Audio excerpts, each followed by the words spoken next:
Estamos haciendo pruebas. Ya, en teoría ya salió. Podrían revisar ya en sus, ya en los links. Sí, me parece que ya está. Sí, ya estamos aquí ya. Perfecto, perfecto. Comprobemos solamente que esté bien el audio. Y estamos listos. Y corrígele lo que es el texto de la publicación desde casa 01 a una introducción así. Ya eso ya le vamos cambiando durante el programa. Pero sí está bien el audio ya. Perfecto. Perfecto. Entonces, Andrew, ahorita das la bienvenida, Andrew. Te voy a poner en principal para que des la bienvenida, ¿ya? Listo. Y arrancas, ¿no, Andrew? Dale. Una, dos y dale. Gente, muy buenas noches, ¿cómo estamos? Bienvenidos a este primer capítulo de Conecta TV desde tu casa, como ya nos pusieron desde la casita. Entonces, desde acá ya estamos comenzando a transmitir el programa más bacán de las redes sociales con el Flaco y con nuestro invitado súper especial, un gran amigo de nosotros, Jonathan Pinto, que nos va a hablar un poquito acerca de la economía, justamente en este momento tan fuerte de crisis, digamos, sanitaria a nivel mundial con esta pandemia que es del coronavirus COVID-19. Así que váyanse conectando, pilas ahí, comparte esta publicación, este en vivo con tus panas, con tus brothers, con la moza, con la novia, con la otra, con la primera, con la segunda, con todas. Igual a las mujeres con Elmo, con el otro Elmo. Bueno, ustedes ya saben, pilas ahí, conéctense con todo el grupi a esta página. Y bienvenidos. No les des ideas porque luego... Así es, mi gente, bienvenidos a esta transmisión, el episodio número 1 del programa más bacán de las redes sociales. Antes de arrancar con nuestro invitado, vamos a estar hablando un poquito de economía y el coronavirus. Y antes de darle la bienvenida a este programa ya oficial, a Jonathan Pino le vamos a dar la bienvenida. Antes de pasar a eso, queremos darles la noticia de que vamos a estar implementando algunos segmentos más. Entonces, a continuación vamos a tenerles una sorpresita que se va a presentar ello mismo para que vean que este programa justamente lo que busca es ser bastante amplio. Les presento a Vicky y ya les va a dar la bienvenida. Buenas noches a todos, mi nombre es Vicky y es un gusto para mí poder ayudarles esta semana con su actividad física. Chicos y chicas, antes de querer informarles acerca de los beneficios que esta nos trae, nos va a mandar así pastillita. Decirles que por favor esta semana se queden en sus casas. Chicos, recuerden, es muy importante para que no se siga propagando el virus, así que mantente seguro y mantén segura a tu familia quedándote en casa. Así que yo les voy a ayudar esta semana a darles unos tips de ejercicios y unas ideas de cómo pueden realizarlo con los implementos que tenemos en casa. Así que no es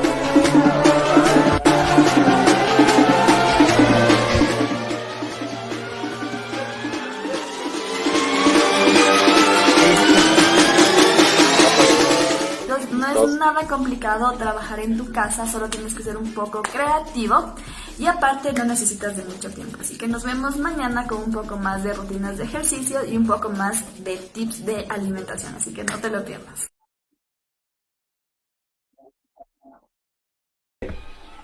Y bueno, ahí le tuvimos a Vicky Muñoz, ella nos va a ayudar con unas pastillitas de qué puedes hacer en tu casa para que te mantengas en forma, para que estés así flaco como estos dos presentadores y como nuestro invitado del día de hoy. Y con eso arranquemos el programa. Estamos justamente con Jonathan Pino, estudiante de Economía de la Universidad Católica del Ecuador, con quien vamos a tratar el tema justamente de coronavirus y economía. Entonces, bienvenido, Jonathan, esta es tu casa, esta casa virtual, ¿no?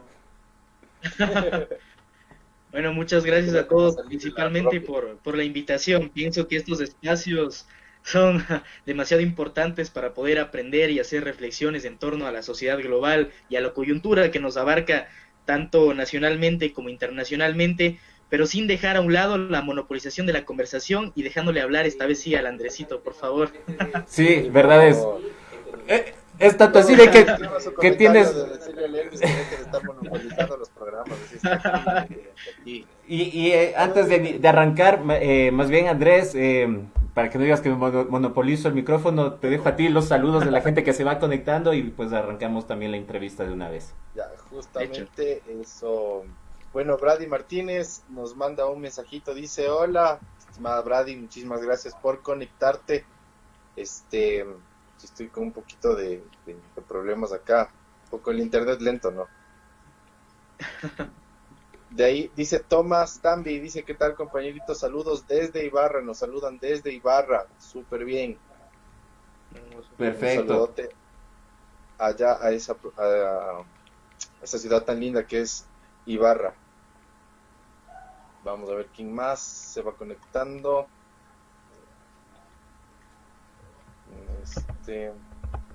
Bueno, continuamos, Flaco, porque sí, un poco demorado. Aquí tenemos a José Luis Madero, fan destacado, está conectado. Steven Tapia se acaba de unir. Jorge Luis Chávez, mi hermano, creo que está todavía en Manabí. Jorge, qué gusto que te conectes. Chota. Ronald Soto está conectado. Brady Martínez, saludos desde Miami. Oye, Donatan, vos has tenido hinchada, nada que. O sea, cero huevadas ha sido contigo. Magnífico. Y Miguel Encalada se ha unido. Perfecto. Con eso arranquemos, Donatan. ¿De qué nos quieres hablar el día de hoy? Bueno, principalmente daré una pequeña introducción más o menos de lo que pudimos hablar el día de ayer y que me parece súper importante tratar el día de hoy. Me parece bastante coyuntural debido a incluso hasta las noticias que nos aparecieron hoy y supuestas filtraciones, entre otros temas. Bueno, hay que poner en cuenta también principalmente que el COVID-19, además de ser un virus, pone en riesgo lo que es un bien público fundamental, que no solamente es global, internacionalmente. También su afectación más grave, el tercer país en América es aquí en Ecuador. Y el bien público en este caso es la salud humana. Como mencionaba el presidente de Francia, hay que dejar a un lado el tomar la salud humana como una mercancía, porque no es así. La salud como una mercancía, porque no es así. Tiene que ser un bien destinado al servicio y a la claridad para todas las personas y principalmente a la comunidad ecuatoriana, que es lo que nos importa, porque pensamos tratar este tema solamente neto en Ecuador. Correcto. Pero también hay que tomar en cuenta también que en datos de la CEPAL, ¿sí? Podemos dar que después, post-crisis, que lo que tiene que ver con el COVID-19 y con el virus, podemos ver principalmente que puede ser incluso más grave que la crisis del 2008, lo de la burbuja inmobiliaria, lo de los famosos créditos subprime que daban los bancos préstamos inmobiliarios al que pasaba por la calle y realmente no eran esos créditos habidos con un seguimiento específico. Entonces la burbuja inmobiliaria en un momento llegó a colapsar, por lo tanto los bancos en Estados Unidos tomaron la posición de inyectar dinero en los bancos privados para poder hacer circular de nuevamente la economía. Entonces realmente parece que post-crisis va a generarse realmente una gran afectación. Después del 2008 sería una de las más grandes, ¿no? Entonces también quisiera tomar en esta entrevista lo que son los canales de afectación en América Latina, porque hay bastantes diversos canales de afectación en los cuales a nosotros como Ecuador nos afecta. Hay que tomar bastante en cuenta eso. Y principalmente dar soluciones en torno a políticas públicas y políticas gubernamentales que no se han venido tratando de formas efectivas durante el proceso de la llegada del virus aquí al país, ¿no? Correcto. Sin duda. Hay algunas noticias que se van dando, justamente sabemos que va creciendo, ya debe estar ya pasando las 800 personas confirmadas que se han infectado justamente del coronavirus. Los posibles contagiados superan los 1000. Apenas sigue la cifra en 3 que se han recuperado. Es el único dato que no se mueve y que se mantiene constante, ¿no? Tal vez después de estos 15 días de cuarentenas, pensaría yo que tal vez ya empieza a subir esa cifra, que en realidad nos pone... Que estamos en las 2 semanas del pico más alto, ¿no? Correcto. De esta primera ola de infectados, porque hay que recordar que en Asia existe un nuevo brote, un segundo brote agresivo del coronavirus. Entonces, eso también quisiéramos que gente tenga en cuenta de que no es que es de esto y ya de aquí en 2 meses, 3 meses ya pasó y ya estamos bien todos. Y la vida no es así, sigue. Esto, exacto, y la vida sigue como si nada. Entonces, eso queremos que la gente también tenga un poco de conciencia en ese sentido, que no es así nomás.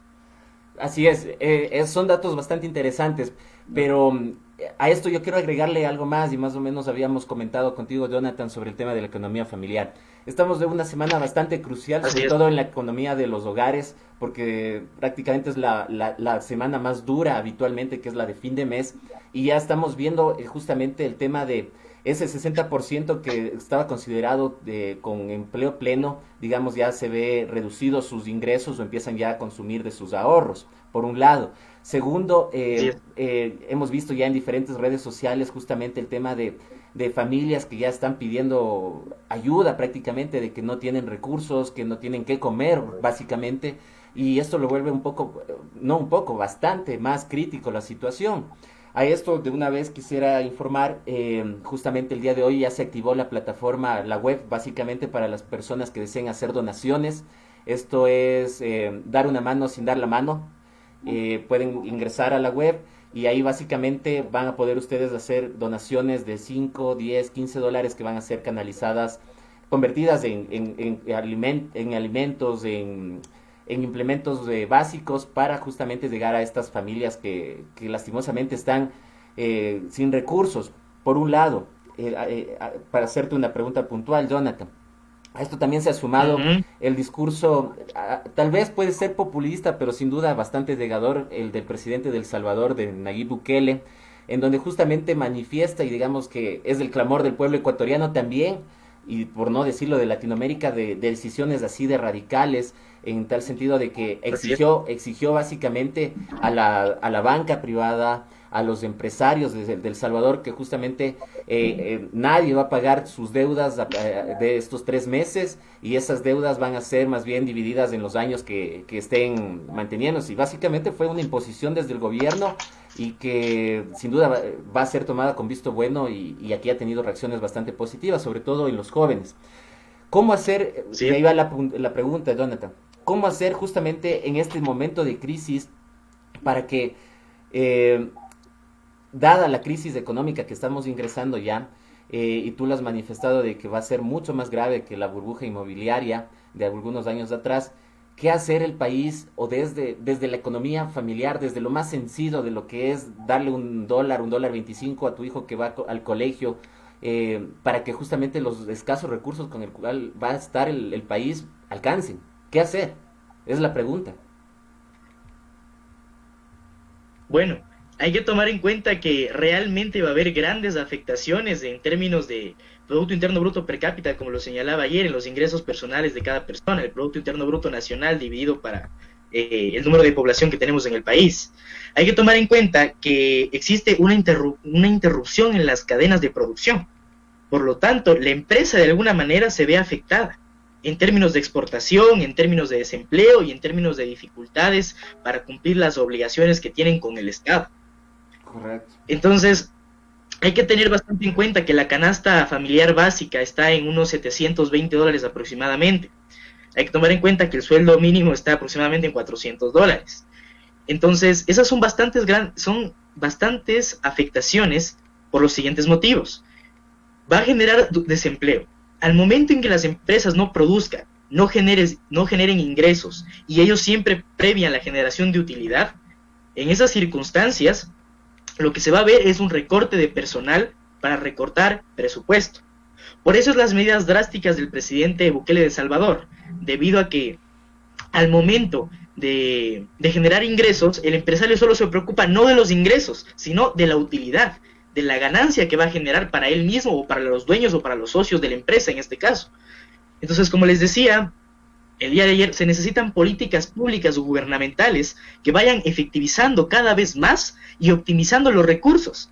Porque a mí no me sirve de nada, como les decía ayer, a mí no me sirve de nada que la empresa y las personas tengan ciertos beneficios, ¿sí?, en torno a la crisis que se está dando actualmente por el virus, si las empresas no toman conciencia en una reestructuración laboral por parte de ellas. Entonces, en el momento en que existe una reestructuración, no va a haber altas tasas de desempleo. Yo tengo una estadística que justo la tomé de la CEPAL el día de hoy, y en esta crisis, en promedio de 6 meses de que se saca un balance económico, en América Latina y el Caribe, de 185 millones, incrementa a 200 millones la pobreza. Y la pobreza extrema, de 67.4 millones, se incrementa a 90 millones. En periodo de 6 meses a un año aproximadamente. Entonces es una locura los incrementos de porcentaje porque suben más del 20, del 30% debido a la crisis. Ahora, y una cosa también, Jonah, hay que también comentar un poco que justamente este índice de vulnerabilidad frente al coronavirus, Ecuador está entre los 4 países más vulnerables económicamente hablando para enfrentar justamente esta pandemia. Entonces, si este escenario es de esta manera y justamente complementado con lo que preguntaba el flaco, las medidas adoptadas, ¿en qué manera? Ya vimos que de estamentos internacionales se va a hacer un préstamo de 80 millones, pero eso a largo plazo no, más bien agrava una situación de endeudamiento del gobierno y que genera una crisis más vale a largo plazo, que pueda ir incluso en afectación de toda la población a más largo plazo que tener una deuda más a corto plazo, digamos, en tiempo de la pandemia. Así es. Bueno, en tiempos de una crisis sanitaria o en cualquier tipo de crisis económica, lo peor que podemos hacer es endeudarnos. No se tomaremos en cuenta que tenemos un alto grado de deuda externa en el país. Entonces yo comparto la ideología de varios economistas que dicen, suspendamos el pago de la deuda externa y invirtamos ese capital, ese monto destinado a pagar la deuda externa en soluciones para lo que tiene que ver con la crisis en salud que estamos viendo en el país. Entonces ahí va a un tema que después pensaba tomar, pero es importante tomarlo en este momento, que es como solución. Es la contención social que busca proteger a los grupos vulnerables del país de alguna manera. Entonces, en estos casos, como les mencionaba ayer, no hay demasiada aceptación y políticas públicas a través de la conciencia social que apliquen una fuerte y drásticas acciones en torno a las políticas públicas, vulnerabilidad en los adultos mayores principalmente, porque ellos son los más afectados por el virus. También no existe personas suficientemente conciencia social en el país que permita a las personas mantenerse en casa de manera efectiva y solo salir por artículos o por consumo de primera necesidad. Porque hay que tomar en cuenta que nosotros tenemos que preocuparnos individualmente por toda la sociedad, pero eso se ha perdido. Y debido a que también, que no está tan bien aplicada la política pública de seguridad ciudadana. Los medios de comunicación no están informando lo que realmente es. Y no dan lo que pudieron dar al inicio del brote del virus, como les mencionaba el día de ayer. Esto podíamos solucionarlo con mucho tiempo de anticipación. Y no lo hicimos. Y ahora tenemos que un desplome de la caída del petróleo, índices de pobreza más altos, caída de los niveles de exportaciones, y la caída principalmente, lo más grave para la economía ecuatoriana en términos de Producto Interno Bruto, la caída de los precios de las commodities. ¿Qué son commodities? Son los artículos con valor agregado, la materia prima que nosotros producimos. Exacto. Jonah, pero hay algunas situaciones que, por ejemplo, ayer ya lo comentábamos, sin duda los momentos de mayor estrés de estas crisis, en este caso sanitaria, que obviamente genera una crisis económica, permiten, desde lo básico de la economía familiar, permiten justamente innovar, permiten generar nuevas formas de emprendimiento, que es el principio del emprendedor, justamente por necesidad, lastimosamente aquí en el país. Y veíamos justamente de que China, valiéndose de esta crisis sanitaria que empezó allá, lo que hizo fue adquirir la mayoría de acciones en las empresas estadounidenses y europeas constituidas en China. Y después de esta crisis termina siendo China básicamente accionista mayoritario de estas empresas y, por no decirlo fuerte, ha nacionalizado la empresa privada constituida en China. Digamos, fue una jugada maestra porque compró las acciones a precio de huevo y ahora esas acciones poco a poco se irán recuperando, pero consiguió, digamos, sacarle beneficio a esta crisis. A esto quisiera sumar algo más. Está claro la necesidad del pueblo, digamos, de esa el tema del desempleo, que ya lo veníamos arrastrando mucho antes, y esta crisis sanitaria sin duda va a generar preocupaciones familiares al ciudadano común, que es digamos, la mayoría del país, pero se suman ciertos discursos populistas y eso es lo que a mí más me preocupa. Había justamente el pedido de que, por ejemplo, las organizaciones políticas devuelvan sus fondos partidarios para que sean destinados a solventar a la crisis sanitaria. Y dentro de esto leía justamente el tuit de Guillermo Lasso, quien había solicitado, creo que ya devuelva $500,000 aproximadamente, que es su fondo partidario de Creo, al Estado para que pueda ser utilizado. Mucha gente lo va a ver bien, sin duda. Es obvio de que él es un precandidato a la presidencia y que está ganando votos. Pero mi preocupación es mucho más allá.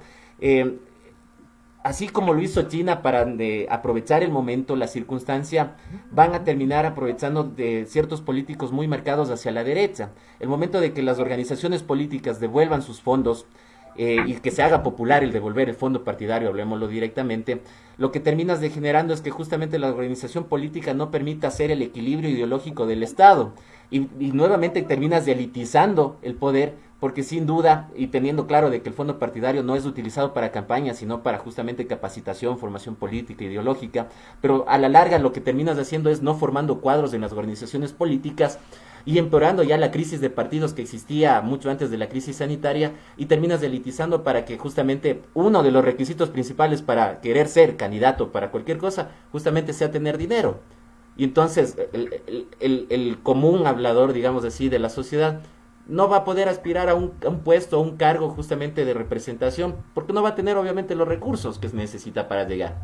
Entonces caemos justamente en ese aprovechamiento de la situación para caer en discursos populistas y lo que me dé votos, lo hago. ¿Cómo hacemos para no caer en eso? Bueno, realmente ahí entran varios factores. Voy a ir tomándolos y desarrollándolos en base a argumentación poco a poco. Vamos con el primero. En lo que tiene que ver con influencia en la sociedad. Hay que tomar en cuenta que se romantiza de alguna manera el entregar ciertos ingresos que da el Consejo Nacional Electoral a los partidos para que puedan desarrollarse electoralmente y autodesarrollarse como partido.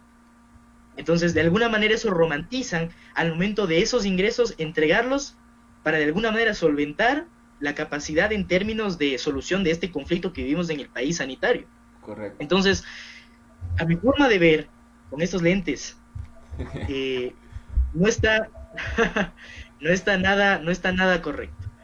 Reducir el presupuesto para los partidos está, en cierta manera, puede ser una gran ayuda para el sistema de salud pública, pero el disminuir y el erradicar la cierta cantidad de capital que se les otorga a los partidos políticos, eso me parece totalmente mal, porque los partidos políticos de alguna manera, a pesar de, como mencionaste, Guillermo Lasso, la romantización de estos casos como candidatos, realmente quienes son el partido y quienes conforman un partido político son los militantes, y con ese dinero se necesitan ellos desarrollarse personalmente y capacitarse personalmente y darse una buena cabida para elecciones justas y dignas, que realmente sean competitivas y realmente no haya desfases de desigualdades en torno a elecciones. Entonces yo creo que aplicar una política pública drástica, o más bien dicho una política gubernamental drástica, política económica, en lo que tiene que ver con erradicación del presupuesto a los partidos políticos, me parece totalmente negativo para la sociedad, y principalmente para los partidos políticos, que son los que fortalecen de alguna manera positivamente, negativamente, las políticas que ahora vivimos gracias a todas esas decisiones que han tomado y gobiernos pasados. Por supuesto. Entonces, la disminución es efectiva, pero no la erradicación. Y hay algo que hay que tomar en cuenta. Cualquier cosa que ustedes puedan decir, es imposible erradicar un hito. Lo que se puede hacer es disminuir. No existe el voy a erradicar la pobreza. Existe el voy a disminuir la pobreza. Porque la pobreza siempre va a existir. Nunca se va a erradicar. Y eso es lo que bastantes discursos no entienden. Correcto. Correcto, sin duda. Tenemos algunos comentarios. Vamos a darles lectura rápida. No sé si lo haces, Andrew, para que no me digas que monopolizo. Ya vas de llorón. Por favor, comenten qué tan llorón es el Elvis, por favor. No, mentira. A ver, dice Calvache, dice, Guayaquil está jodido, sí está complicada la situación. Eileen Jiménez dice, me saluda a mí. Hola Eileen, ¿cómo estás? Un abrazote. ¿Qué más? Fernando Calvache dice por acá, el virus fue diseñado. A ver, espérenme un ratito que esto no baja. Para el exterminio, dice por acá. Y nos comenta que incluso hasta la vacuna ya está diseñada, ya está elaborada. Entonces, bueno, no sabríamos si año y medio, son 18 meses para que empiece a funcionar, en el mejor de los casos. Correcto. Melanie Romero igualmente se ha conectado. Mafer Coyahuaso dice la vacuna ya está lista. Eso, como les decía el flaco, requiere de un proceso súper largo, más o menos 1 año y medio a más. Se demorará la vacuna contra el COVID-19. A ver, ¿qué más dicen por acá? Yo te sé, Fernando Calvache ha tenido hinchada. Muy bien, la gente está ahí. Te dan la razón, Jonathan, ahí, incluso lo dijo Correa, dice. Fuertes declaraciones. Fuertes declaraciones. Santiago Álvarez dice, les felicito Andrés y Elvis por el programa de hoy día, muy importante, el señor que está siendo entrevistado reciban un saludo de mi parte. Excelente, Santi, muchísimas gracias. Ya te expresas como señor, Dona. Bien, ve. Me tratan como señor. ¿Qué más dice? No lo conozco, por eso no le he saludado directamente a él, dice. ¿Qué más dice por acá? Adrián Fernando Maya dice respecto a lo que comenta de la compra de acciones de empresas extranjeras en China, es algo que también usó Putin cuando se devaluó el rublo. No es una medida nueva ni sorpresa, es algo que se podía esperar. Pero en sí, si se cumple el objetivo, que es fortalecer su economía, solo puedo decir cracks. Paul Espinosa también está conectado. ¿Qué dice Paul? Dice, ojo, no confundan el fondo partidario con el fondo de campaña. Eliminar el fondo de campaña es ilegal e inconstitucional, nos dice Paul. Ahí yo quisiera hacer, justo iba a comentar eso de Paul, y es lo que justamente manifestábamos. El clamor popular se refiere al fondo de campaña, y de hecho ni siquiera al fondo de campaña, porque hablan exclusivamente los millones destinados para las elecciones 2021. Es decir, se toma en cuenta todo lo que destina el CNE para los veedores, para las mesas, las capacitaciones, básicamente es acábese elecciones. Y se ha romantizado, y básicamente lo que ha hecho Guillermo Lasso en su cuenta de Twitter el día de hoy, hace aproximadamente 3 horas, es romantizar ese discurso y decir que devuelva el fondo entregado, el fondo partidario, no el de elecciones, el fondo partidario entregado para el 2020. Y es lo que hablamos de la romantización. Pero, ¿cómo hacer? Y ojalá nos esté viendo gente de Creo. Yo creo que al país le beneficiaría muchísimo más que esos $500,000 que entreguen de fondo partidario de Creo, porque a la larga eso va a permitir que jóvenes que compaginan con ideología de derecha se capaciten, se fortalezcan y obviamente crezca el discurso y el debate, que eso le hace bien al país. Y en vez de devolver esos $500,000, por ejemplo, podría obligar más bien al Banco de Guayaquil a pagar los millones, porque no son miles, son millones de dólares que deben impuestos al país. Yo creo que en vez de romantizar el discurso de fondo partidario, seamos objetivos, pragmáticos, y esperemos días después no ver personas que porque Guillermo Lasso ha pedido que se devuelva el fondo partidario digan mi voto es para Lasso. Entonces eso es como que le debas al dueño de casa, le debas justamente el alquiler y debas $10 en la tienda y le digas a todo el mundo que ya pagaste tus deudas porque pagaste los $10 en la tienda cuando todavía estás debiendo el alquiler. O sea, es una romantización.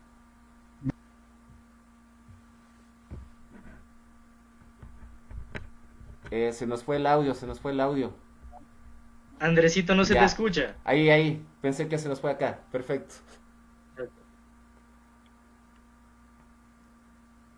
Andrés está hablando, yo no le escucho. Andrew.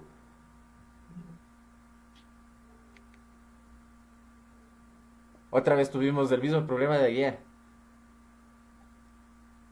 ¿Tú sí escuchas, Donna? No le escucho, para nada. Ya, yo tampoco. Bueno, yo a ti sí te escucho. Hasta mientras sigamos leyendo, ¿no es cierto? Dice Vladimir Sebastián García, se ha conectado. Saludos, Vladimir. El comentario de... ¿Sobre el fondo? El comentario de Rafael Carrillo, que justamente toma el tema de las elecciones 2021. Perfecto. A ver, vamos con eso, Jonah.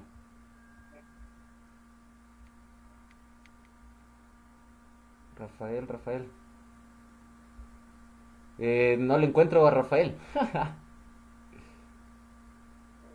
Rafael Carrillo está entre uno de los primeros.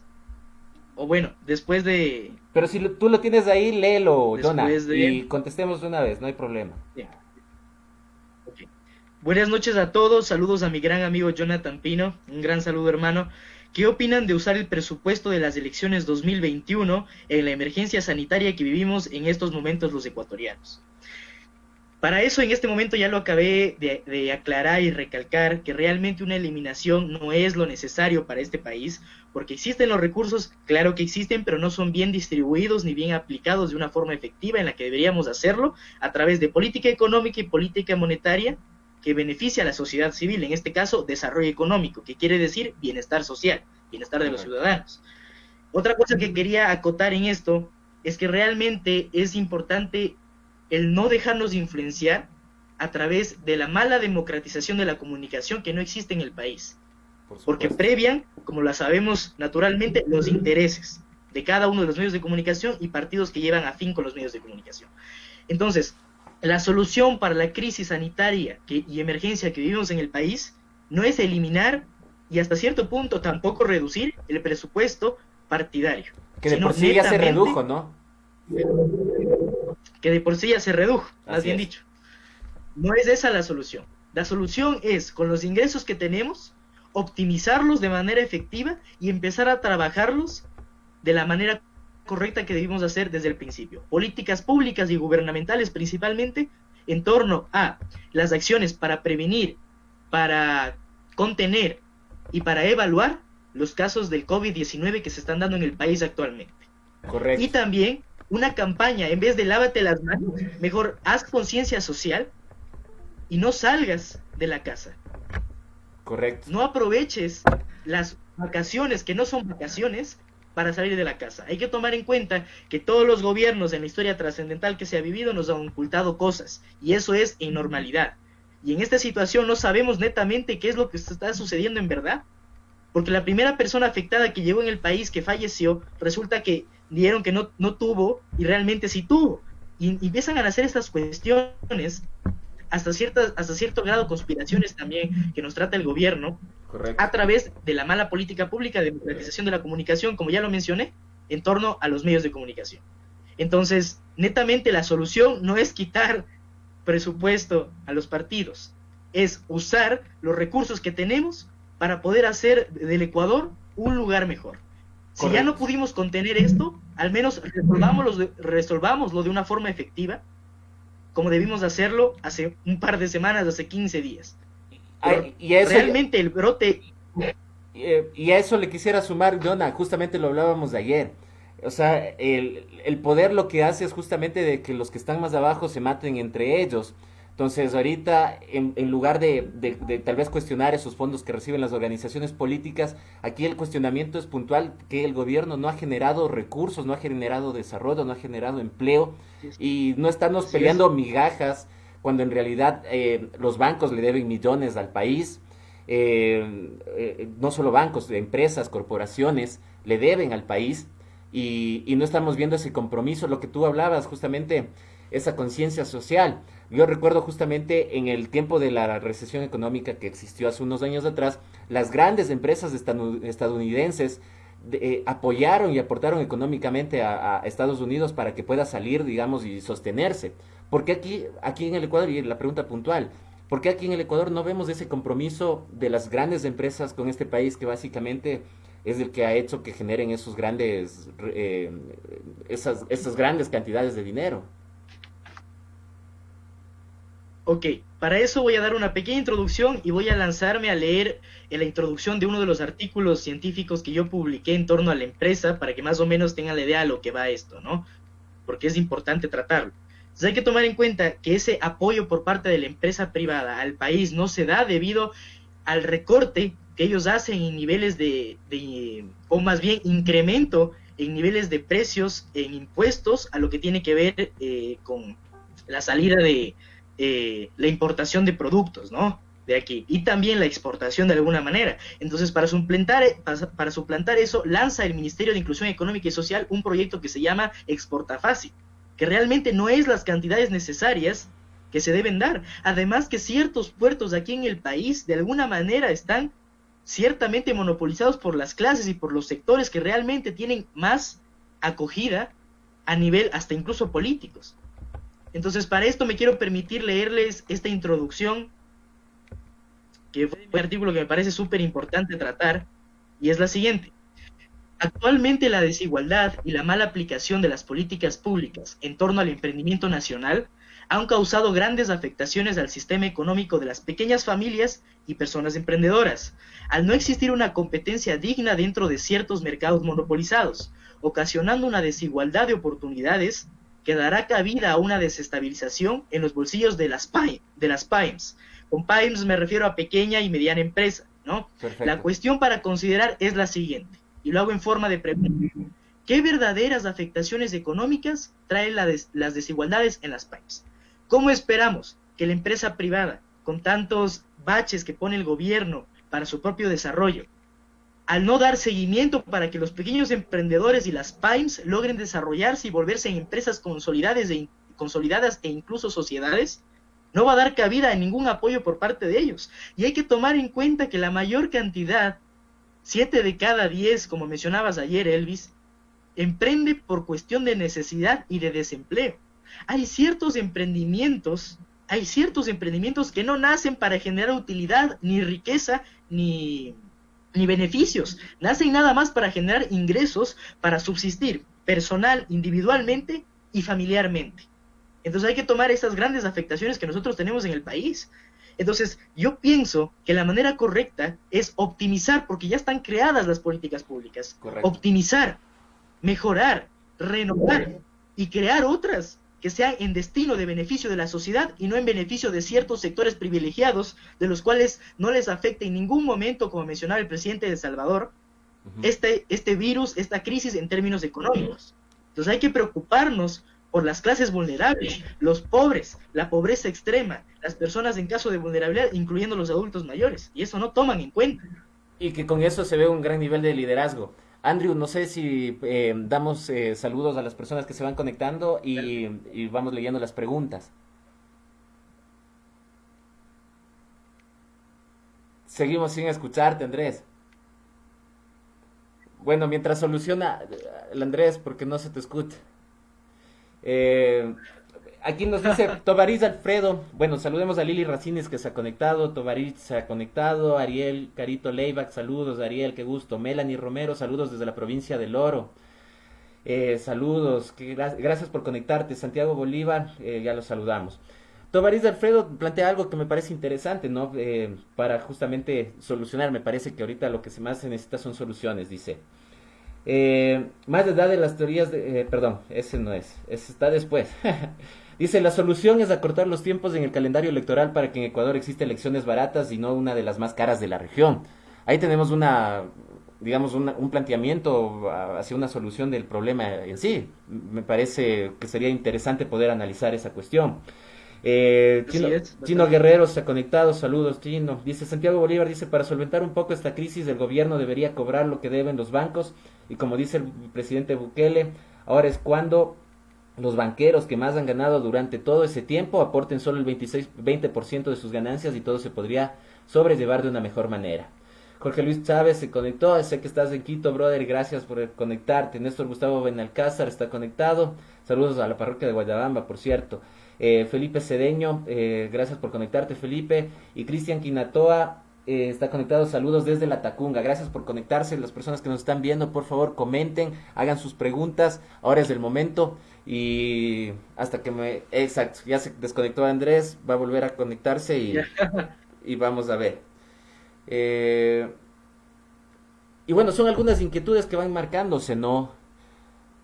Ahí creo que Andrés, ¿está o no está? Como que sí, como que no, ese Andrew.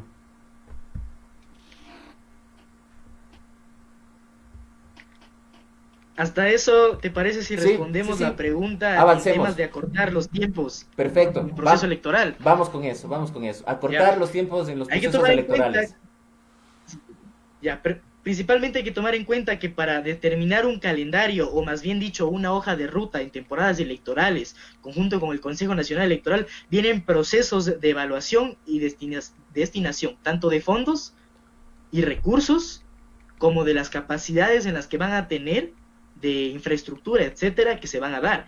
Entonces, recortar el calendario a través de una otra hoja de ruta ya plasmada, incluso ya desde muchos años atrás, parece que va a generar también de alguna manera desestabilidad para los partidos políticos. Entonces, realmente tampoco es una solución efectiva el que en el momento de recortar la agenda se va a gastar menos presupuesto. Correcto. Pero en el momento que sucede esto hay que tomar en cuenta que genera más afectaciones de las que genera ese tiempo determinado con cierta cantidad de presupuesto y recursos.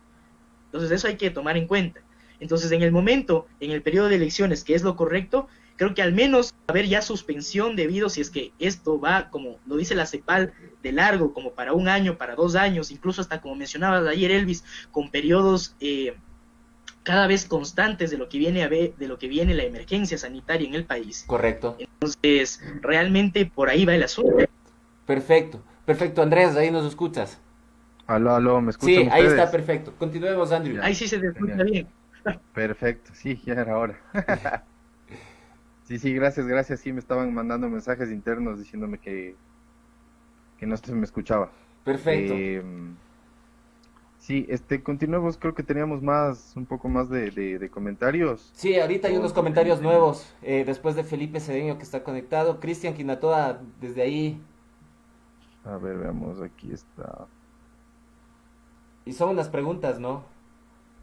Sí, Pablo Vaquero dice, recordemos que se debería cobrar los impuestos y deudas millonarias a las grandes empresas que deben al Estado y tratar de solventar esta crisis económica y que el gobierno dé la cara a sus mandantes. Justamente de eso se hablaba, el tema de la condonación de deudas al sector banquero, que a la banca. Y muchos han cuestionado ese tipo de intenciones o de decisiones y que eso no puede ser posible.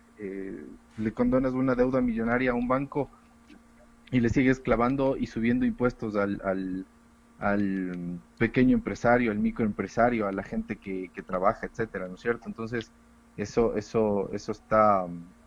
sería una locura. Por acá dice Melanie Romero, dice una solución viable. Yo quiero hacer un comentario en torno al comentario de Pablo Vaquero. Por supuesto. Sobre las afectaciones. No olvidemos que hace ya 1 año ya se condonó cierta cantidad de miles de millones de dólares a la banca privada que tenía el Estado. Hay que tomar en cuenta que una solución para resolver una crisis económica no es poner impuestos a la persona que se me cruce por la vereda, o al empresario, porque realmente si se aplican cierta cantidad de impuestos para la empresa grande, van exactamente la misma cantidad de impuestos para la pequeña empresa y para la mediana empresa. Entonces ahí existen las verdaderas afectaciones, porque resolver una crisis económica no se trata de colocar impuestos para el Estado, generar ingresos a través de impuestos, sino que el Estado empiece a producir. Por lo tanto, en el momento en que el Estado analice que nosotros somos productores de materia prima y que podemos nosotros dar cabida a los procesos que nosotros mandamos para generación de combustible, para generación de bienes y servicios con nuestras materias primas, en el momento en que se empieza a desarrollar aquí en el país, es efectivo. Pero no se va a hacerlo en una gran temporada hasta que la mentalidad del Estado cambie. Porque existen emprendimientos, microemprendimientos, pequeños emprendimientos, hablemos un ejemplo clave a través del cacao, el chocolate artesanal que se da aquí en el país. Pero son emprendimientos que solo tienen un puestito a un lado y quieren progresar, pero ¿por qué no existe ese proceso? ¿Por qué existe un supuesto proceso en un largo plazo? Porque no hay las oportunidades que deberían dar. El Estado no da igualdad de oportunidades. El Estado no da un desarrollo y un seguimiento para que ese pequeño emprendimiento llegue a ser un gran emprendimiento y me lucre yo como Estado de esos ingresos. Correcto. A través de los impuestos y a través de ciertas restricciones a las empresas. Por supuesto. Andrés, ¿teníamos más preguntas? Ahí teníamos más. Sí, justo teníamos un comentario de Melanie Romero que habla justamente de generar emprendimiento y fortalecer el sector turístico para después de que se acabe el tema de la cuarentena, Justo hablábamos con Elvis la otra vez y veíamos la importancia del sector turístico, que es prácticamente, si no es el más golpeado, es uno de los sectores más golpeados en el país Otra vez te fuiste. Se te fue la señal. ¿Te parece si concluyo con lo que él iba a decir Sí, en sí. lo que es Sí, continuemos, la Jonah. reactivación en términos de emprendimiento? Ya, bueno, vamos. En términos de lo que tiene que ver con yo lo puedo poner en el momento de que pasemos la crisis, que va a ser, yo estoy seguro, por datos económicos del Instituto de Investigaciones Económicas Nacionales, aquí del Ecuador, Así va a es. ser un largo periodo, pero podemos hacerlo. ¿De qué manera? Se llama reactivación de la economía nacional y reactivación de la economía local a través del emprendimiento, del fortalecimiento del emprendimiento, de la recuperación del emprendimiento y de la generación, aparte de nuevos emprendimientos, una guía o una hoja de ruta ligada con el Ministerio de Turismo que traiga acá de nuevo personas para reactivar la economía de estas pequeñas empresas y de este grupo desempleado y de subempleo que se ha venido trabajando durante todo el tiempo, ¿no? Entonces, realmente hay que hacer una reactivación económica. ¿Pero de qué manera podemos hacerla? La principal recuperación de los emprendimientos. Porque en este periodo, la cantidad de mortalidad, además que por el virus, es como que por el virus. Porque realmente en el momento en que las empresas les falten sus ingresos, empiezan a recortar personal y eso causa desempleo e incluso en ciertos casos subempleo. ¿Quieres trabajar? Te pago el básico, pero ya no te afilia a ningún seguro y ya no te doy tus beneficios anuales que tú debes tener. Así de fácil. Y el Estado, preocupado por la crisis sanitaria que vive el país y preocupado por generar recursos para poder solventar esa crisis que vivimos en el país, no les va a poner mucho pero a la empresa privada, en este caso, pero ya la gran empresa. Y hay que tomar en cuenta que solamente el 20% de la comunidad productora del país son empresas grandes. El otro 80% se dividen en microempresas, pequeñas y medianas empresas. Correcto. Y hay que tomar en cuenta que nos estamos olvidando de esa otra parte y de las afectaciones que va a tener. Entonces yo pienso que el primer lapso que nosotros tenemos que hacer después de que volvamos de la crisis es reactivar la economía a través de recuperar los emprendimientos que ya perdimos y también de los negocios locales, las tiendas, los gimnasios, las peluquerías, etc. situaciones y etc. negocios locales, que también son afectados. Esa economía, correcto. ¿No? Andrés, sigamos, antes de que se te corte, hágale. Ya me escuchan ahí, ¿no es cierto? Sí, perfecto, bro. Ya, justamente nos dicen que Santiago Álvarez nos dice, para solventar un poco esta crisis el gobierno debería cobrar, a ver, no sé, ya habíamos leído, está un poquito lento esta cosa. Ya, justo hablábamos del tema del turismo, en temas de turismo, Jonathan, y bueno, y también Elvis, que igual tú que vienes justamente justamente de la academia en el tema turístico y del sector turístico, ¿cuál es la mayor potenciación que se puede dar al turismo? Y esto basándonos en que el Ministerio de Turismo pretende potenciar al turismo en 3 fases, ¿sí? Entonces, ¿cómo podemos, de cierta manera, si es que estas fases son correctas, que son la concientización, la sensibilización, la capacitación y la promoción turística? Entonces son estos 3, digamos, etapas que quiere y que pretende realizar el Ministerio de Turismo. Pero en lo económico, tú, Jonathan, ¿estás de acuerdo con eso? ¿Crees que es una buena, estas 3 etapas son las correctas o puede darse algo más? Y tú, Flaco, de la misma manera, ¿qué piensas tú como una persona justamente formada en el tema turístico? Si estás de acuerdo con este tipo de medidas y de etapas que se pretende llevar a cabo. Jonah. Yo pienso que primero tratemos el tema turismo con Elvis y después yo entro al tema económico. Perfecto, para solventar. Perfecto. Perfecto.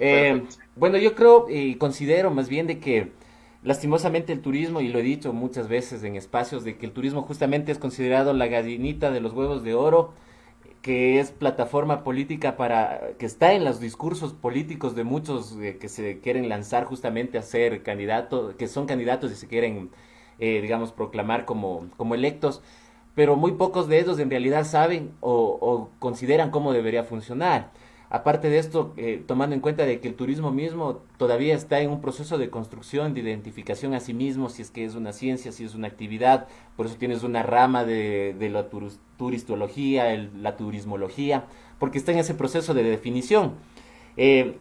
Yo considero, porque vengo de la parte más social, de que el turismo debe ser tratado como un sentido de desarrollo social más de generación económica. Lastimosamente ese modelo lo hemos copiado al estadounidense, pensando de que el turismo como actividad únicamente y que pensemos solamente en los grandes hoteles, los grandes empresas turísticas, sin dar nombres, ¿no? Pero nos olvidamos tal vez de que, por ejemplo, las comunidades ofertan turismos comunitarios en donde esa actividad en sí no es la actividad prioritaria de la comunidad, más bien es una actividad complementaria y lo que permite es el desarrollo social de las localidades. Entonces yo me orientaría por ahí, por un lado. Otra de las cosas que yo cuestiono muchísimo, no solo a este gobierno, sino al anterior también, es se pretendió justamente en el anterior gobierno generar una marca país.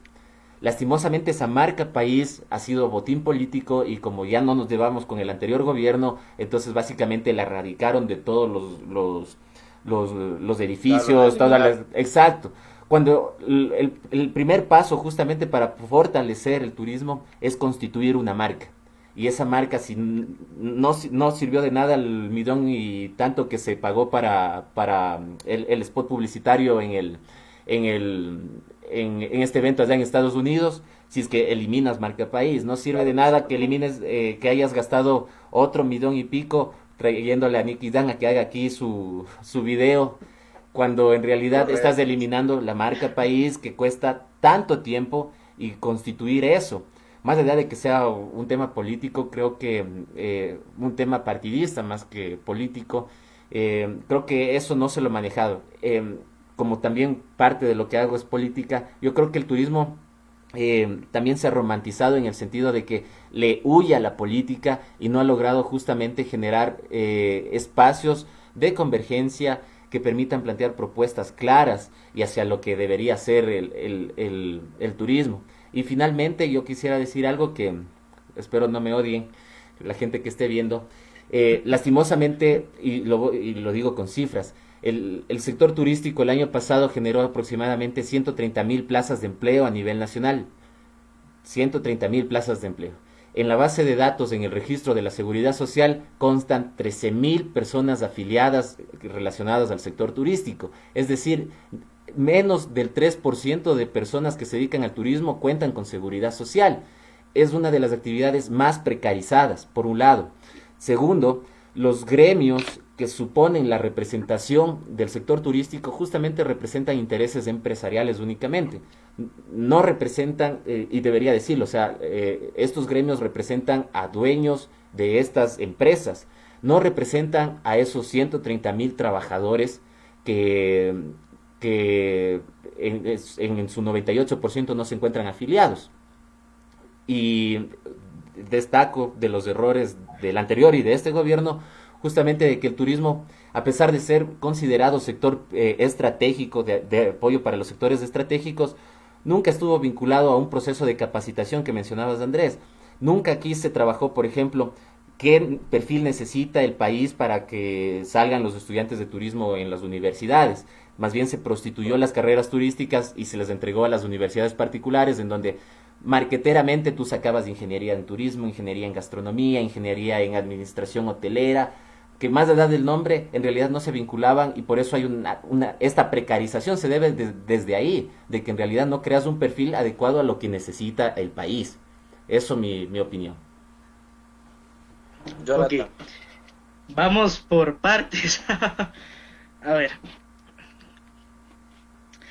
Primeramente hay que tomar en cuenta que los temas que tratamos, yo trabajando para la Academia Nacional de Historia en proyectos de historia económica, hay que tomar en cuenta que realmente igual el turismo en torno a la recuperación de conciencia o de cultura en la ciudadanía se ha visto demasiado afectado.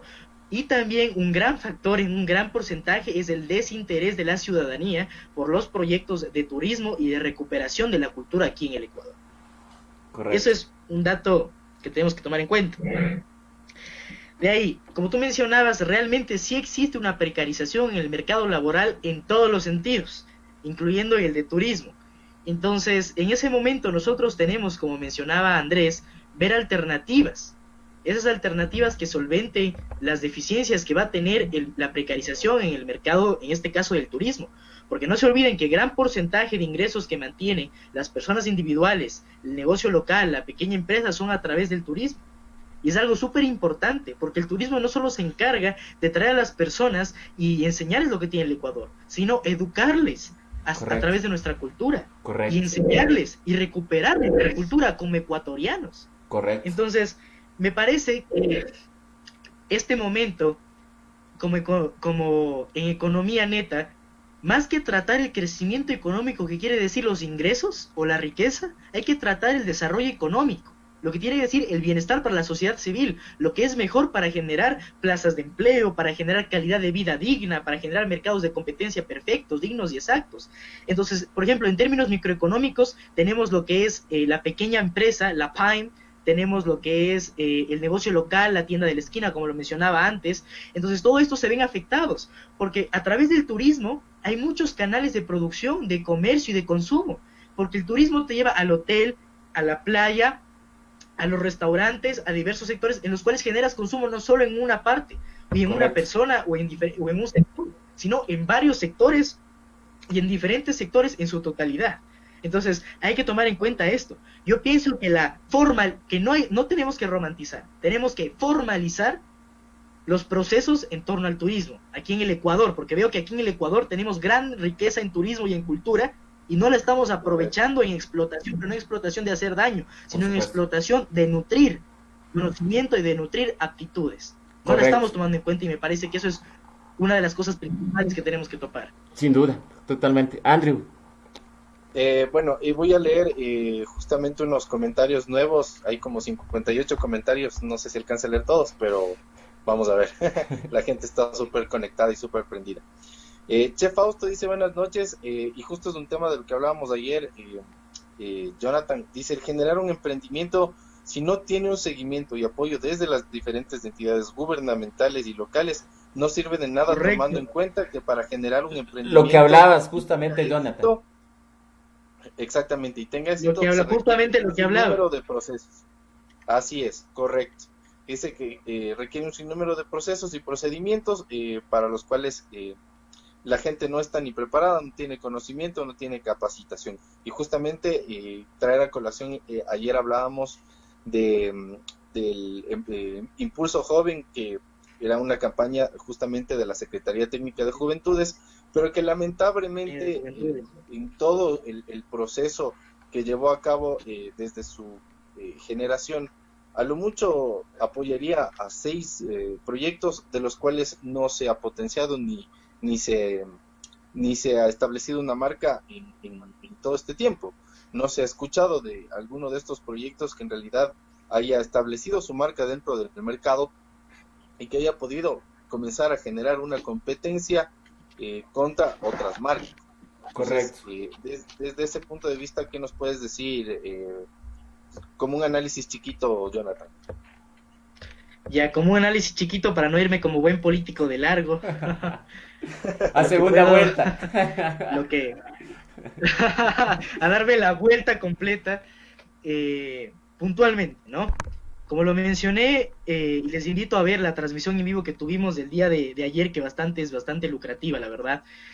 Realmente, lo que mencionaba la persona que comentó es realmente importante. Porque a mí no me sirve, como les mencionaba, que la pequeña empresa y el emprendimiento o la PYME o el negocio local se quede así. A mí lo que me sirve es que crezca y que se desarrolle. Pero para eso el Estado piensa tal vez que al no aplicar esas políticas públicas y gubernamentales efectivas, el emprendedor solo tiene que desarrollarse como se ha visto en el pasar de la historia a nivel mundial y principalmente aquí en el Ecuador. Y no es así.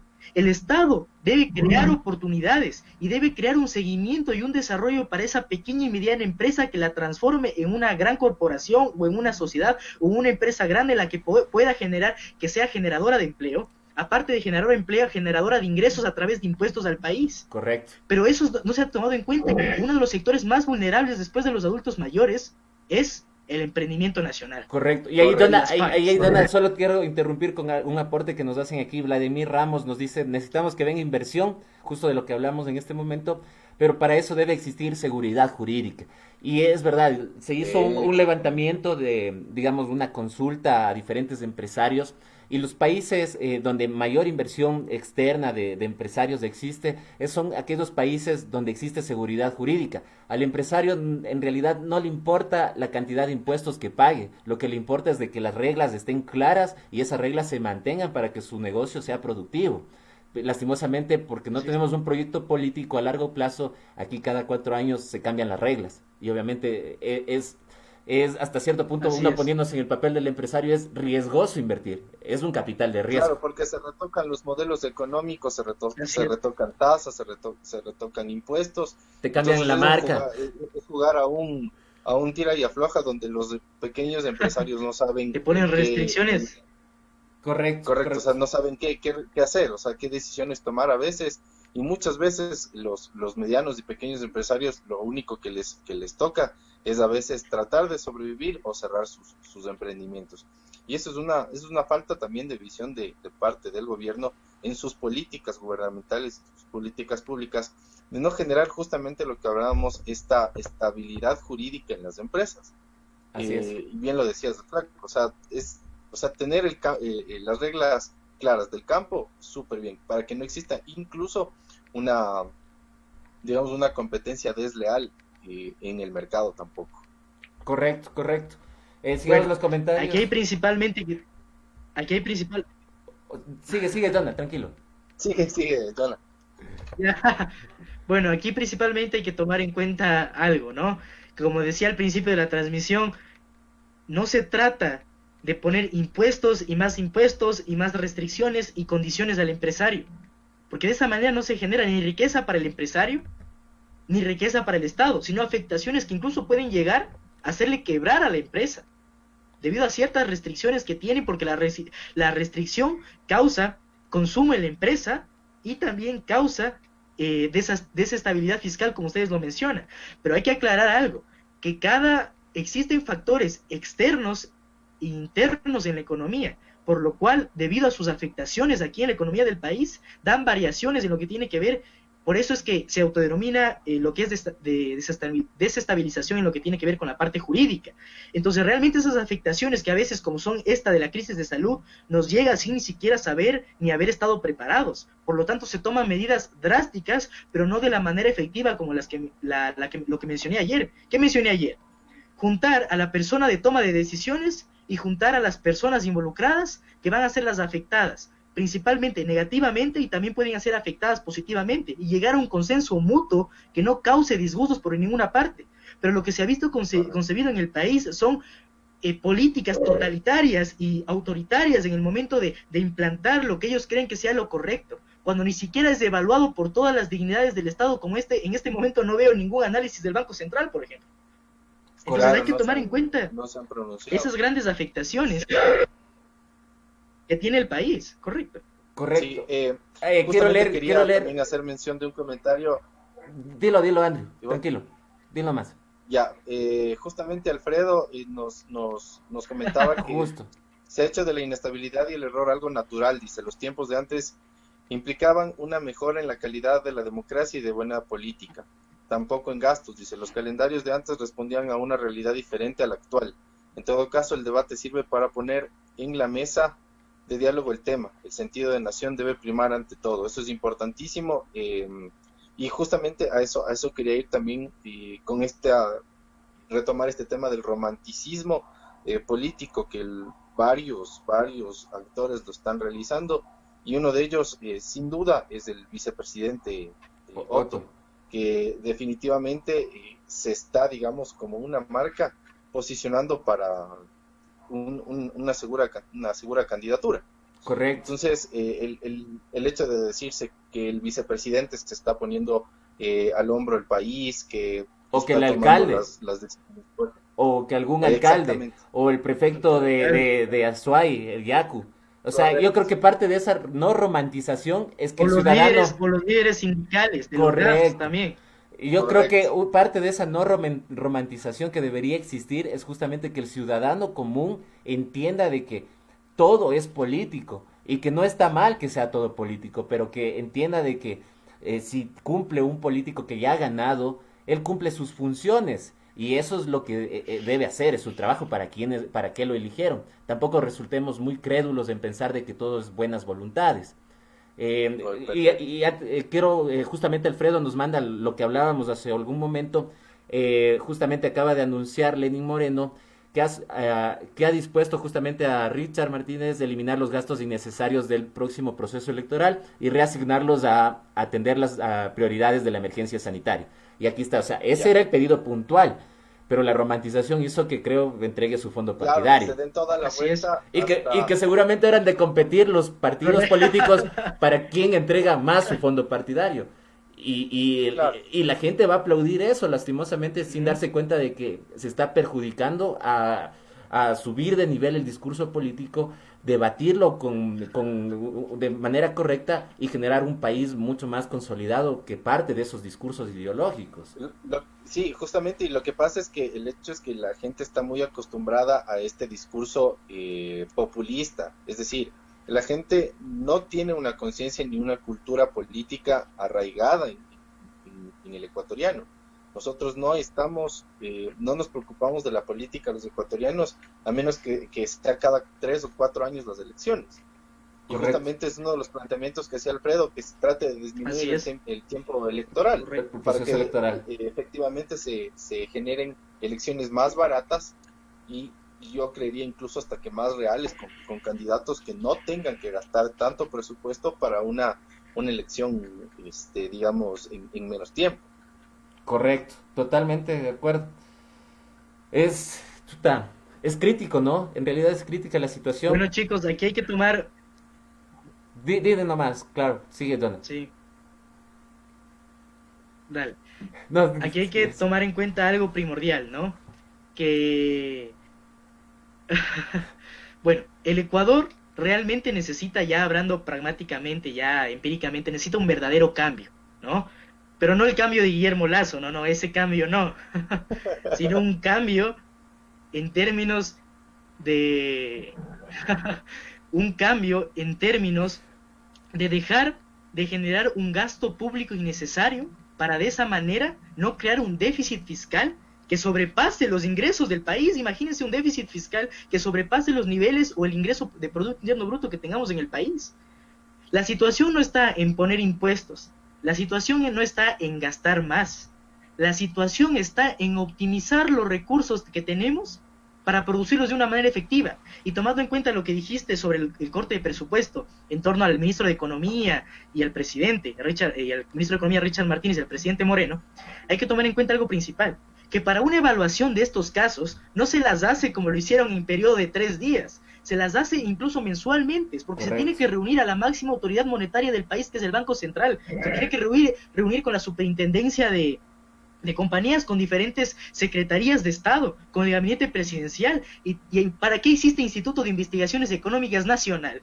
Si no le dan cabida para poder postular investigaciones económicas en torno al beneficio de la sociedad en unas medidas económicas efectivas. Entonces, ¿para qué estamos gastando en el sistema tributario miles de millones, o bueno, más bien dicho, cientos de millones, y en el sistema de investigación a nivel nacional cientos de millones, si no veo aplicado una política pública o un desarrollo efectivo en el país? Es increíble. Entonces ahí va ese verdadero cambio en la optimización. Una política económica nueva que en realidad represente o que correcto, de alguna manera sea innovadora y que permita justamente correcto, no esta alza de justamente de precios en productos de primera necesidad o la subida de tasas o impuestos. O sea, si tenemos un centro de investigación económica, o sea, que genere en realidad propuestas económicas.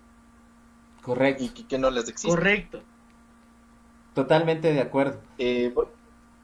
Voy a leer un comentario justamente.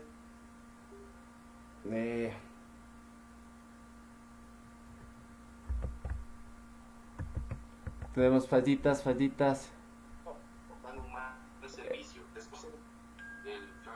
Esperen, un momentito. Vamos a pausa publicitaria. Hay problemas técnicos. Sí. Una pequeña pausa.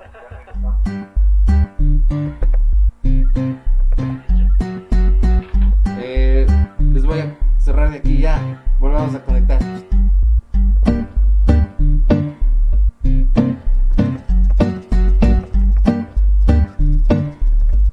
Ibsen Producer.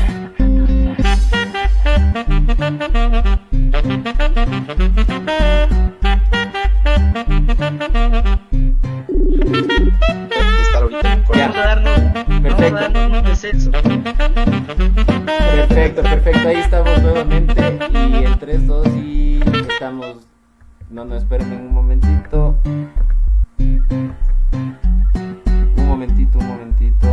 Pues la técnica.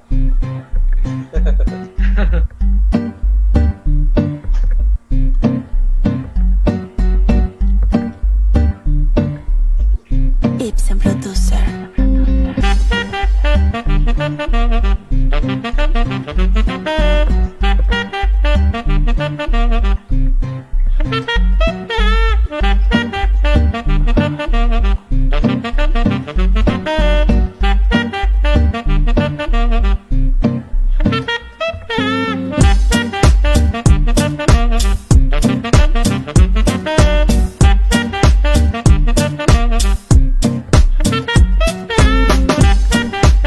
Listo. Estamos nuevamente.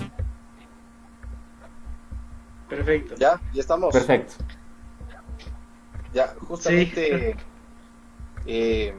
les decía, Flaco, que Robert nos comentaba que cómo se puede fomentar el turismo si 7 de cada 10 emprendedores en turismo dan un mal servicio, desconocen de capitalización, de créditos, no tienen capacitación y no saben los temas importantes para el desarrollo turístico. Ejemplo, y les he comentado en persona, con Quito, la cual es municipal, lamentablemente funcionó espera un rato. Lamentablemente dice, perdón, se me fue. Ya, con Quito, la cual municipal lamentablemente funcionó con 60 de 100 y peor impulso joven, 10 de 100, o sea, es decir, el 60% y el 10%. Si existen muchos impuestos y no existen incentivos, los grandes inversionistas no llegarán y el desempleo no continuará. Saludos, dice Robert. Y justamente es ese tema de que no existe un aporte, un apoyo, un sustento por parte o digamos en base a políticas públicas por parte del gobierno que ayuden a sustentar, que ayuden a capacitar justamente a esas personas que están emprendiendo, que es justamente lo que hablábamos el día de ayer. El mismo hecho de que no exista capacitación y no exista un seguimiento, un emprendimiento, sea turístico, sea de cualquier cosa, es como soltarle la mano a un niño en un centro comercial. O sea, se te va a perder de ley. Correcto. A eso yo quisiera argumentar algo más bien. Ojo, ¿no? La Universidad de Chicago hizo hace algunos años, en el 2017, que hubo justo estuvo de moda, 2018-17, el tema de los venezolanos en el Ecuador. Hizo un estudio sobre la empatía de los habitantes de diferentes países. En ese estudio justamente arrojó de que el ecuatoriano, de más o menos 80 países encuestados a nivel mundial, el ecuatoriano es la persona más empática, quedó en primer lugar. No voy a decir quién quedó en el último, pero el punto es de que quedamos en primer lugar por empatía. Eso significa de que el ecuatoriano es muy buen anfitrión. Es muy buen anfitrión. Yo con el comentario que manifestaban, yo más bien lo que diría es de que lo que existe es tal vez un poco o endeble manejo técnico de los servicios. Pero de ahí tú vas a darte cuenta de algo. El extranjero es súper bien recibido y tratado en el país. El ecuatoriano es el que es maltratado en el país. Y que, bueno, poco a poco se va mejorando. Pero el turista extranjero es muy bien tratado en el país. Y yo creo que más bien deberíamos pensar, y eso es una nueva línea que se está trabajando, al país se lo va a sacar justamente con turismo nacional, generando ese movimiento de capital interno. Obviamente el turismo que da plata es el que viene del extranjero, pero es fundamental de que exista el turismo interno porque eso permite justamente una redistribución de ese dinero para, digamos, que el turista que te deja plata deberían ser estandarizados, por ejemplo. Correcto. Es que si no hay un turismo nacional interno que complemente el extranjero, entonces quien se hace plata y tiene las grandes capitales es justamente los empresarios que, digamos, están con un gran hotel, se me ocurre en Salinas. El turismo interno va a permitir que el capital que ingresa a Salinas pueda ser distribuido con esos trabajadores de Salinas que vienen a conocer Quito, van a conocer Cuenca, y empiezas a redistribuir la riqueza. Más bien creo que hay que tomarlo como de forma integral. Correcto. Jonathan.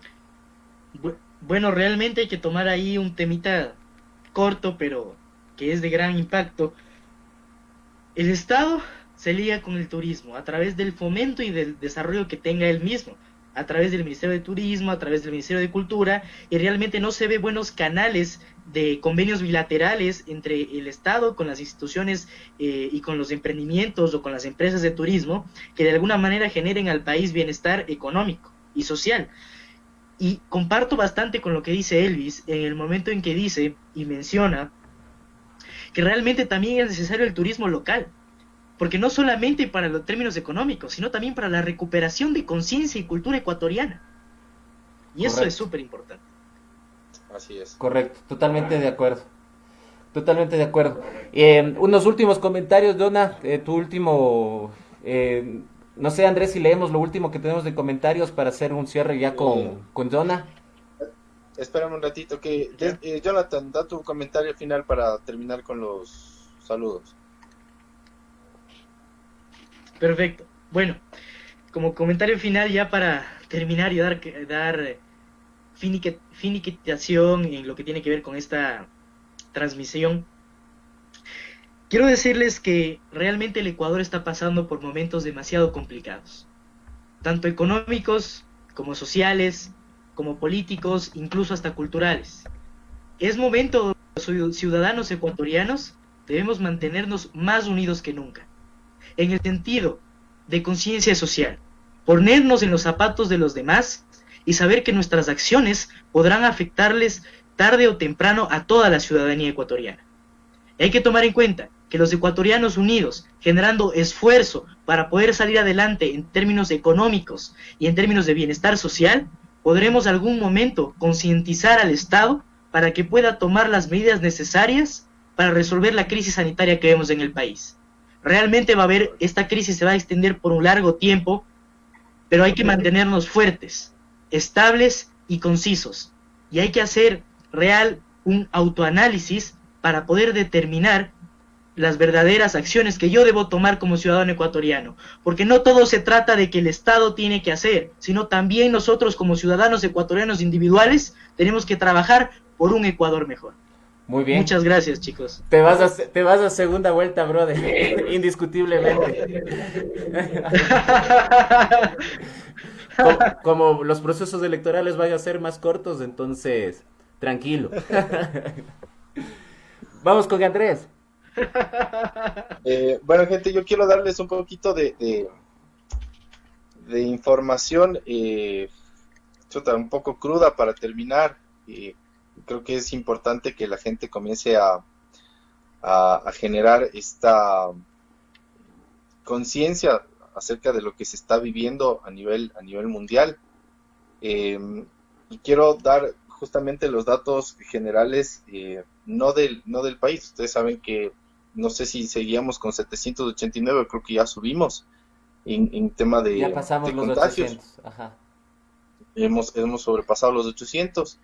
Pero quiero que sepan, el corte de hoy día hasta mediodía a nivel mundial existen más de 337,000 contagiados y existen más de 14,600 personas que han fallecido por el coronavirus.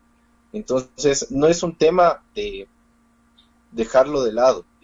Es la primera pandemia que vive nuestra generación, y no hablo de nuestra generación como solo millennials, hablo de la gente que está viva, hablo de la gente que tiene sus 60, 70 años.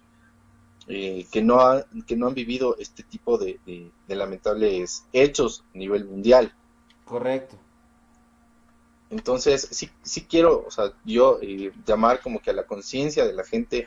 Hemos visto muchas noticias últimamente sobre incluso agresiones a personal municipal, a personal gubernamental, hablemos de policías, hablemos de militares, etcétera, incluso propios policías con contagios, etcétera. Entonces, creo que como morochamente lo suelen decir, esto no es chiste, ¿ya? Esto no es chiste, esto es muy serio y debemos tomar en cuenta los protocolos de bioseguridad, de cuidado personal, sanitario, etcétera, y también comenzar, como bien lo decía Jonathan, a generar una conciencia a futuro, económicamente hablando, ¿sí? Solo creo que unidos todos los ecuatorianos, siendo obviamente objetivos y siendo conscientes, vamos a poder salir de una crisis que no es que está ahora, viene desde de antes, pero se va a aumentar mucho más. Correcto, leamos los últimos comentarios también, Andrew, de una vez. Ya, Nos vamos a la segunda vuelta, Andrew. Gracias. Robert Lagla dice, como economista empresario de 24 años, debemos ser optimistas y confiar, dice. Seguir invirtiendo y generando nuevas fuentes de empleo, apostar y ganar. Eso es bueno, es un muy buen apostar y ganar. De Robert. Me gustó eso. Lo vamos a tener en próximos episodios, ¿no? Apostar y ganar, sí. Al Robert, sí, le vamos a tener al Robert. Juan Sebastián Castillo dice, saludos estimados amigos, excelente programa. Muchísimas gracias. Conmigo, bueno, gracias por nuevamente conectarte al programa más bacán de las redes sociales. Ya vamos a ponerle también un poquito más de sal a los programas. Entiendan que es un momento complicado, pero ya saben que el tema del buen humor y la felicidad siempre están presentes en nuestro programa. Así que muchísimas gracias. Nos vemos mañana. Ya les vamos a hacer llegar un poco más de información. Y pilas ahí. Deja el TikTok y conéctate desde casa. Correcto. Sí. Yo nada más que decir, muchas gracias, Jonah. Hemos, creo que, lanzado este estreno de la segunda temporada con un éxito rotundo. Me voy a quedar con esa frase, apostar y ganar. Creo que justamente este encierro nos ayuda, o nos debería ayudar para repensar algunas cosas. Ahí en los comentarios hay muchísimos temas que se nos quedan pendientes y que sin duda los trataremos de una segunda oportunidad. Mencionaban el tema del patrimonio y su conservación, que es muy importante de hablarlo.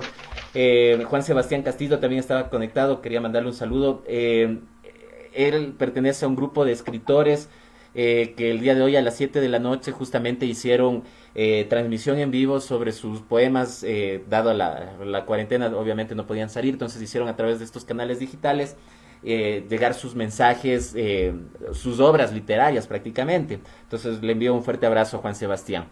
El día de mañana tendremos, de una vez invitarles, vamos a estar hablando sobre turismo resiliente. Va a estar aquí la magíster Ana Cueva, justamente hablándonos de estrategias desde el turismo para, después de esta crisis, ver cómo sale el país y cómo sale el sector turístico adelante o qué se puede hacer.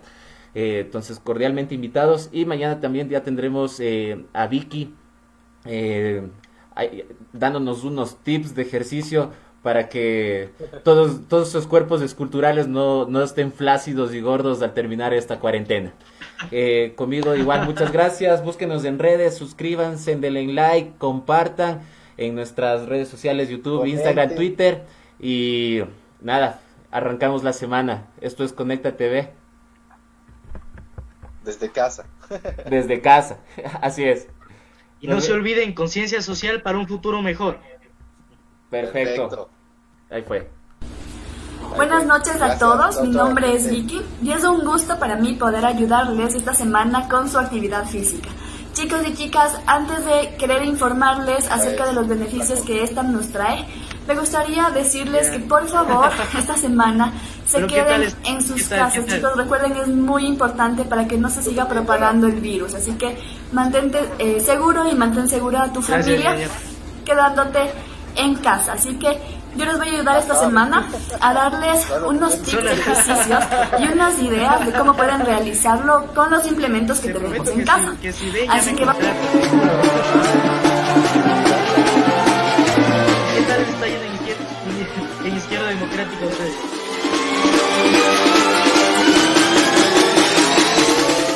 No es nada complicado trabajar en tu casa, solo tienes que ser un poco creativo y aparte no necesitas de mucho tiempo. Así que nos vemos mañana con un poco más de rutinas de ejercicio y un poco más de tips de alimentación, así que no te lo pierdas.